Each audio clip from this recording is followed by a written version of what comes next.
Assalamualaikum warahmatullahi wabarakatuh. Saya Triana Astuti, NIM D600-119-113. Di sini saya akan menyampaikan ulasan mengenai proses stokastik. Yang pertama yaitu pengertian proses stokastik. Proses stokastik yaitu objek matematika biasanya didefinisikan sebagai keluarga dari variabel acak. Banyak proses stokastik dapat diwakili oleh deret waktu. Namun, proses stokastik pada dasarnya bersifat kontinu, sedangkan deret waktu adalah sekumpulan pengamatan yang diindeks oleh bilangan bulat. Proses stokastik mungkin melibatkan beberapa variabel acak terkait. Proses stokastik banyak digunakan untuk memodelkan evolusi suatu sistem yang mengandung suatu ketidakpastian atau sistem yang dijalankan pada suatu lingkungan yang tidak dapat diduga, di mana model deterministik tidak lagi cocok dipakai untuk menelisik sistem.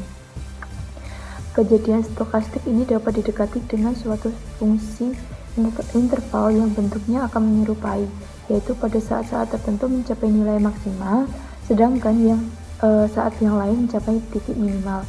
Adapun jenis dari proses stokastik yaitu waktu diskrit dan waktu kontinu. Adapun contoh dari proses stokastik yaitu pertama, jumlah pengunjung bus. Pengunjung di pagi hari biasanya sangat banyak dikarenakan mendekati dengan jam kerja. Namun jumlahnya akan berkurang pada saat jam kerja itu sendiri atau istirahat. Jumlah penumpang akan naik kembali saat mendekati jam pulang kerja. Kegiatan ini berlangsung hampir setiap hari. Akan tetapi tidak dapat dipastikan fungsi apa yang mendekatinya. Contoh yang kedua yaitu jumlah pengunjung di kebun binatang. Jumlah pengunjung di kebun binatang akan sangat meningkat jumlahnya saat liburan sekolah dan akhir pekan. Akan tetapi di hari biasa, jumlah pengunjung tidak menentu. Dari jumlah pengunjung tersebut tidak dapat ditentukan fungsi yang pasti, akan tetapi dapat didekati dengan suatu fungsi interval yang bentuknya akan meningkat pada saat liburan sekolah dan akhir pekan. Untuk contoh yang ketiga yaitu jumlah daun yang berguguran setiap hari. Helai-helai daun berguguran dari hari ke hari, namun belum dapat dipastikan berapa jumlahnya dan fungsi seperti apa yang dapat menggambarkan proses bergugurnya daun-daun tersebut. Kemudian masuk ke dalam teori antrian, di mana antrian ini merupakan proses menunggu giliran untuk mendapatkan pelayanan dari suatu fasilitas yang terjadi karena kemampuan pelayanan yang tidak mampu mengimbangi kebutuhan pelayanan. Dalam sistem antrian sendiri ada 3 komponen di dalamnya. Komponen yang pertama yaitu populasi dan cara kedatangan pelanggan datang ke dalam sistem. Kedua, sistem pelayanan, dan yang ketiga, kondisi pelanggan saat keluar sistem. Dalam kehidupan sehari-hari, sering kita jumpai fenomena antrian. Di sini, saya akan memberikan ulasan terkait 3 contoh fenomena antrian yang sering kita jumpai. Contoh yang pertama yaitu antrian pada jasa pencucian mobil. Calling population atau kedatangan populasi yang akan dilayani, antrian ini masuk ke dalam kategori populasi tak terbatas atau infinite dikarenakan jumlah kedatangan pelanggan yang akan mencuci mobilnya belum diketahui secara pasti jumlahnya. Batasan panjang antrian ini masuk ke dalam kategori antrian terbatas atau finite karena memiliki keterbatasan tempat dan alat yang akan digunakan dalam pencucian mobil.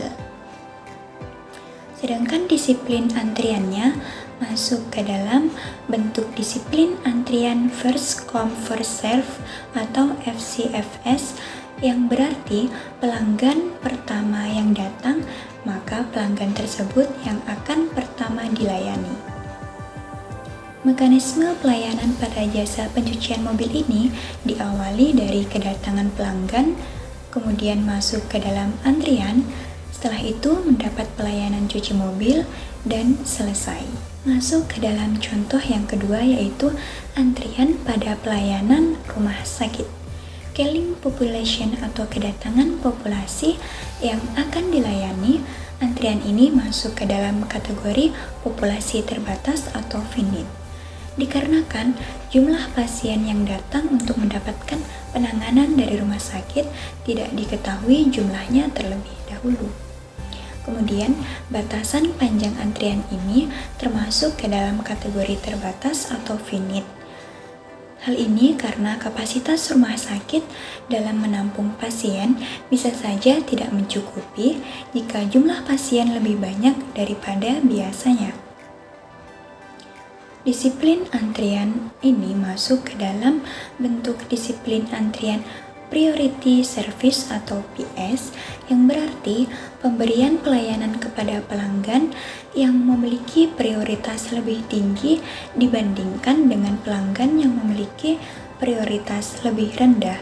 Meskipun pelanggan yang memiliki prioritas lebih tinggi tersebut datang paling akhir di garis tunggu. Mekanisme pelayanan pada rumah sakit dimulai dari pasien mengambil nomor antrian pendaftaran, kemudian pasien menuju loket pendaftaran. Setelah itu masuk ke dalam antrian, pasien mendapatkan pelayanan. Kemudian jika pasien mendapatkan resep dari dokter, maka pasien menuju apotek. Dan yang terakhir, setelah selesai, pasien bisa langsung pulang. Contoh yang ketiga, yaitu antrian pada sistem bongkar muat truk. Scaling population atau kedatangan populasi yang akan dilayani, antrian ini masuk ke dalam kategori populasi terbatas atau finite dikarenakan jumlah muatan yang diangkut dalam truk tersebut telah diketahui jumlahnya. Batasan panjang antrian ini masuk ke dalam kategori terbatas atau finite karena memiliki keterbatasan tempat dalam truk untuk memuat barang. Sedangkan disiplin antriannya masuk ke dalam bentuk disiplin antrian last in first out atau LIFO, yang berarti antrian yang datang paling akhir adalah yang dilayani paling awal, di mana barang yang masuk terakhir justru akan keluar terlebih dahulu. Untuk mekanismenya sendiri diawali dari barang yang akan dimuat di data terlebih dahulu, kemudian data masuk ke dalam antrian, setelah itu dimasukkan ke dalam truk. Truk akan mendistribusikan barang, dan yang terakhir barang dikeluarkan dari dalam truk.